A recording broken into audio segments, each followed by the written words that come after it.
Welcome to San Diego Market Movers. I'm your host, Valley, and I'm here with Monroe Herington. Welcome. Hey, Valley. Good to see you again. Good to see you, too. Yeah. So I know some people have inherited some money in San Diego, personally know them. What would you tell them if they had this good amount of, cash in their bank account, they've never invested in real estate, they don't know where to start, walk them through what to do with their money?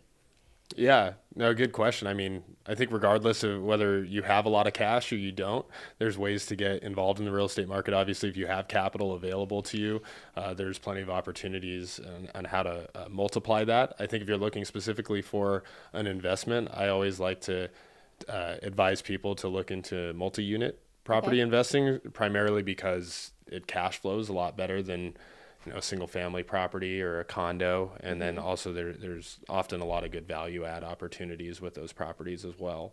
So, if you had $500,000 cash, maybe it would be a good idea to start looking at some multi-units in the $2 million range, or you can do some value add. Maybe you buy that property for $2 million, put a couple $100,000 into it. Now it's worth 2.8, and you're able to cash flow that and pull a lot of that equity that you created out of the property and go repeat the process. So yeah, if you have access to capital, I mean, that's the golden goose right there. So you're not just preaching this though, you actually do this for yourself. So you can walk somebody through, in person, kind of the strategies and what fits their budget and what fits their needs, right? Yeah. I currently own 2 multi-unit properties, one in Mission Beach, one in La Jolla, and then also a small bungalow in Pacific Beach. Most of those are short-term rentals. One of them is a long-term rental. Okay. So yeah, it just depends on, what you're looking to create. I love the short-term rental model because you can cash flow a lot better depending on management and how you manage it. But if you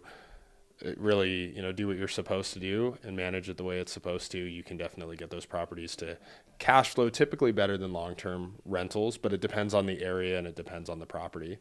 I like the idea of somebody who doesn't know where to start, putting all their cards out there, asking you for advice to kind of guide you which direction to go, and just letting you create this plan for them to have like long-term wealth. I think it's a great bet and a good buy-in. Yeah. and even people that might already own real estate, they might not have a lot of liquidity, or maybe their liquidity is tied up in real estate. It's like, how do we take the money that you already have in real estate, potentially trade that property up into a larger property?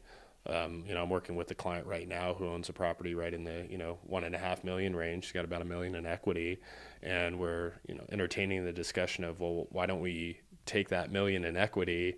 And, I mean, you could literally purchase 2 4-unit buildings in Pacific Beach. Yeah, put it to work. With that capital, putting it to work. Yeah, exactly. I love that idea. Yeah. All right, well, you're the man to go to for investments and just multifamily, and somebody looking to invest in real estate. Reach out to Monroe. He's one of the best in San Diego. Multifamily and coastal. That's right. Yeah. Thanks, guys. Thank you.